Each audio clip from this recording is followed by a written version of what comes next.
आज मैं आपको अलार्मिंग एयर क्वालिटी जो क्राइसिस है इसके बारे में बताने वाला हूँ, क्योंकि दिल्ली एनसीआर रीजन में हम लोग रहते हैं और यहाँ इम्पैक्ट गुड़गांव के ऊपर भी कम नहीं है। जो लेटेस्ट डाटा है सेंट्रल पॉल्यूशन कंट्रोल बोर्ड के, आज मैं आपको वो बताऊंगा किस हिसाब से 10 सिटीज़ जो वर्स्ट एयर क्वालिटी इंडेक्स में आती हैं वो आपको बताऊंगा मैं, और गुरुग्राम की एयर क्वालिटी क्या है ये भी मैं आपको बताऊंगा। साथ में किस तरह से हम एयर क्वालिटी इंडेक्स को कोरिलेट कर सकते हैं, समझ सकते हैं कि हम किस रेंज में हैं, वर्स्ट है, पुअर है, गुड है, इन सब के बारे में भी आपको मैं समझाऊंगा। फिर हमें मेजर्स क्या क्या लेने हैं, क्या इसका इम्पैक्ट गुड़गांव में है, और साथ में छोटी छोटी चीज़ें अगर हम उससे इम्प्रूव कर सकें तो उससे एयर क्वालिटी इंडेक्स को हम बहुत अच्छे से मेंटेन कर सकते हैं, वो भी सब चीज़ें बताऊंगा। और फाइनली क्या इसका प्रॉपर्टी पे इम्पैक्ट पड़ सकता है वो भी मैं आपको बताऊंगा। तो वीडियो में समय ना बर्बाद करते हुए चलिए शुरू करते हैं, और एक एक करके मैं आपको इसकी सारी डिटेल में इंफॉर्मेशन देता हूँ। वीडियो में कहीं मत जाइएगा, लास्ट तक बने रहेगा, क्योंकि एयर क्वालिटी एक बहुत बड़ा इशू है जो आपको समझना ज़रूरी है। और अगर वीडियो आपको इन्फॉर्मेटिव लगे तो इसे लाइक कीजिएगा, कमेंट कीजिएगा और ज़्यादा से ज़्यादा लोगों को फॉरवर्ड कीजिएगा। सब्सक्राइब करना मत भूलिएगा, क्योंकि जितना आप सब्सक्राइब करेंगे उतना ही ऐसी इंपॉर्टेंट इन्फॉर्मेशन रेगुलर आपके पास आएगी। तो चलिए अब शुरू करते हैं।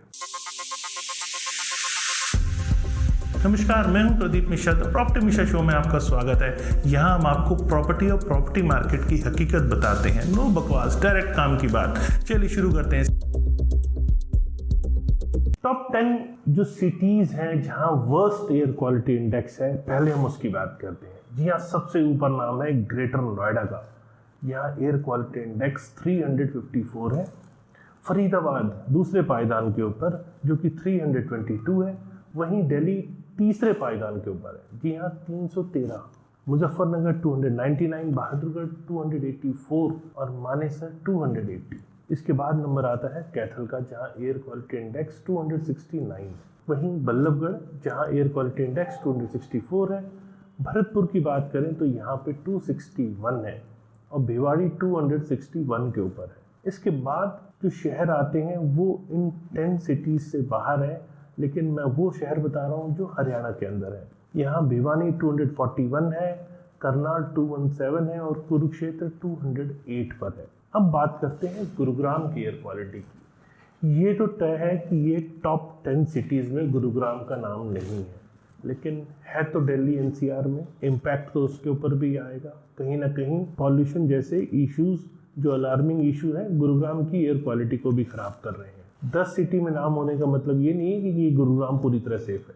गुरुग्राम की अगर हम बात करें तो यहाँ एयर क्वालिटी इंडेक्स 255 पर है। जैसा मैंने बताया, दिल्ली से प्रॉक्सिमिटी या पॉल्यूटेड एरिया आसपास के जो है वो यहाँ एयर क्वालिटी इंडेक्स को पुअर करते हैं, और ये रेजिडेंट्स के लिए भी एक अलार्मिंग है। तो जब इसको और अच्छे से समझना होगा तो हमें इसकी जो कैटेगरी है उसको समझना पड़ेगा। जी हाँ, गुड किसे कहते हैं? गुड कहते हैं 0 से 50 अगर एयर क्वालिटी इंडेक्स है तो आपका गुड कैटेगरी में आता है। वहीं 101 से लेकर 200 के बीच में सेटिस्फैक्ट्री है, और मॉडरेट कहेंगे 201 से लेकर 300 के बीच में। वहीं 301 से 400 के बीच में पुअर एयर क्वालिटी इंडेक्स कहलाता है। ये बहुत ज़्यादा अलार्मिंग है। और वेरी पुअर की कैटेगरी 401 से 500 के बीच में है, और अगर 500 से भी ऊपर चला जाता है तो सीवियर कंडीशन है, मतलब बहुत ज़्यादा दिक्कत है। तो सेवरल सिटीज जो दिल्ली एनसीआर की हैं ये अभी करीब करीब पुअर की कैटेगरी में है। बहुत ज़्यादा दिक्कत तो नहीं है, लेकिन पुअर भी कोई बहुत अच्छा नहीं है। मैं सीवियर से ऊपर है, वेरी पुअर से ऊपर है, लेकिन पुअर है। ये शुक्र की बात है कि गुरुग्राम अभी 255 के लेवल पर है। क्या क्या गवर्नमेंट ने अपनी तरफ से कोशिश की है, कुछ एक्शन प्लान तैयार किया है। यहीं दिल्ली एनवायरनमेंट मिनिस्टर की बात करें तो गोपाल राय ने भी इस चीज़ के ऊपर एम्फसाइज किया है कि किस तरह से पॉल्यूशन कंट्रोल किया जाए। ऐसे कौन कौन से इश्यूज हैं जिन पे वर्क किया जाए, उनकी लिस्ट बनाई है, उस पर काम करना शुरू किया है। और ये इसीलिए भी इम्पोर्टेंट है क्योंकि ये आपकी और हमारी हेल्थ के ऊपर सबसे ज़्यादा इम्पैक्ट कर रहा है। तो गुरुग्राम में चूंकि दिल्ली के नज़दीक है, दिल्ली का भी एयर क्वालिटी इंडेक्स कोई बहुत अच्छा नहीं है जैसा मैंने आपको बताया, तो प्रॉक्सिमिटी टू दिल्ली होने के कारण यहाँ पर भी लोगों को हेल्थ इश्यूज देखने को मिल रहे हैं। जैसे रेस्पिरेटरी प्रॉब्लम्स है, एलर्जी है, या ओवरऑल जो लोगों की वेलबींग है वो कहीं हद तक एक कंसर्न बनती जा रही है, जो कि बड़ा कंसर्न हो रही है। तो ये इश्यूज गुरुग्राम के अंदर आ रहे हैं। तो अब हमें ये समझने की ज़रूरत है कि आखिर हम इस पे कर क्या सकते हैं। जी हाँ, हमारे हाथ में भी बहुत सारी चीज़ें हैं, क्योंकि ह्यूमन के हाथ में ऐसी बहुत सारी चीज़ें होती है कि जिससे वो चाहे तो कंट्रोल कर सकता है, बढ़ते पॉल्यूशन को रोक सकता है। तो वो कौन कौन से कदम हैं जो हमें उठाने चाहिए, पहले हम उसके बारे में बात करते हैं। सबसे पहले जो रिसाइकल और रीयूज पे ज़्यादा फोकस करना है। प्लास्टिक बैग यूज़ नहीं करने हैं, एसी की जगह फैन यूज़ करना है, फिल्टर्स ज़्यादा से ज़्यादा यूज़ करने हैं चिमनी वगैरह के अंदर, और क्रैकर्स बिल्कुल यूज़ नहीं करने, और किसी भी तरह का ऐसा मटेरियल जिसमें केमिकल ज़्यादा यूज़ हो उसको अवॉइड करना है। गार्बेज बर्न नहीं करना, ज़्यादा से ज़्यादा ट्रीज़ को प्लांट करना है, पब्लिक ट्रांसपोर्टेशन ज़्यादा यूज़ करना है, कार पूलिंग अगर पॉसिबल हो तो वो करना है। पहले तो मैं बीच में यहाँ रुकता हूँ, मुझे आप लोग बताइए कितने लोग कारपूल करते हैं? क्या आप लोग वो नहीं हैं जो कोशिश करते हैं कि ज़्यादा से ज़्यादा हम अकेले जाएं? तो आज आप ये प्रॉमिस कीजिए कि आप गुरुग्राम के पॉल्यूशन लेवल को बढ़ने नहीं देंगे। दिवाली के आसपास की स्थिति को आप अपनी तरफ से बेस्ट कंट्रोल करने की कोशिश करेंगे। आप कार पूलिंग को बढ़ाएंगे।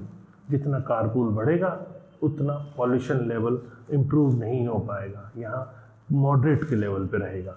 तो हमें कारपूलिंग भी करनी है और क्लीन एनर्जी सॉल्यूशंस को अडॉप्ट करना है, जिससे कि हमारा पॉल्यूशन पे जो लोड पड़ रहा है वो कम से कम हो। इसमें ये भी आता है कि आप अपनी कार को गुड रिपेयर करें, जब ट्रैफिक में आप रुके हैं तो इंजन को आप ऑफ कर दें। ये सब चीज़ें इसके अंदर आती हैं जो हमें ध्यान देनी है। कुछ अगर एक्स्ट्रा प्रिकॉशंस लेना चाहते हैं तो आप ज़्यादा से ज़्यादा जो ट्रिप आप लगाते हैं कोशिश करिए कम ट्रिप में आप काम हो जाए आपका। मान लीजिए आपने गाड़ी उठाई और 2-3 ट्रिप 4 ट्रिप में आपका काम हो रहा है, कोशिश कीजिए लिस्ट बना के निकलें और घर से बाहर निकल के एक ही लाइन से सारे काम करते हुए वापस आएँ। बर्निंग लीव्स ना हो उसको अवॉइड करें, उसको रोकें, और ज़्यादा से ज़्यादा जो ट्रैश मटेरियल है उसको भी बर्न ना किया जाए। तो अगर ये चीज़ें हम अपनी तरफ से कोशिश करते हैं तो कहीं हद तक हम पॉल्यूशन कंट्रोल करने में पार्टिसिपेट कर सकते हैं। तो अब तक आप ये तो समझ गए होंगे कि क्या गुरुग्राम का एयर क्वालिटी इंडेक्स है और किस तरह से हमें मेजर्स उठाने चाहिए। लेकिन अब बात आती है प्रॉपर्टी की। जब आप प्रॉपर्टी खरीदने निकल रहे हैं, ऐसी प्रॉपर्टी बाय करें जहाँ ग्रीन एरिया ज़्यादा हो, ट्री ट्रांसप्लांटेशन ज़्यादा हो, आसपास में बहुत ज़्यादा पॉल्यूटेड इंडस्ट्रीज़ ना हो। ऐसे एरिया में प्रेफर कर सकते हैं प्रॉपर्टी बाय करना। आज के टाइम पे आप एमिनिटीज़ तो देख रहे हैं, लेकिन किस तरह का ग्रीन एरिया है ये बहुत कम लोग देख रहे हैं। ऐसे प्लांट्स कहीं हद तक पॉल्यूशन को कंट्रोल करते हैं। ऐसे भी हमें ग्रीन एरिया के अंदर लैंडस्केपिंग करनी चाहिए। तो आज आप प्रण लीजिए कि हम इस दिवाली पे जो अक्सर AQI लेवल बढ़ जाता है और लोगों को रेस्पिरेटरी इश्यूज बहुत सारे आते हैं, उसको अवॉइड करने में भरसक प्रयास करेंगे। जो आपकी हाथ की चीज़ें हैं आप उस पर वर्क करेंगे और हमारे गुरुग्राम को पॉल्यूशन कंट्रोल करने में पूरी हेल्प करेंगे।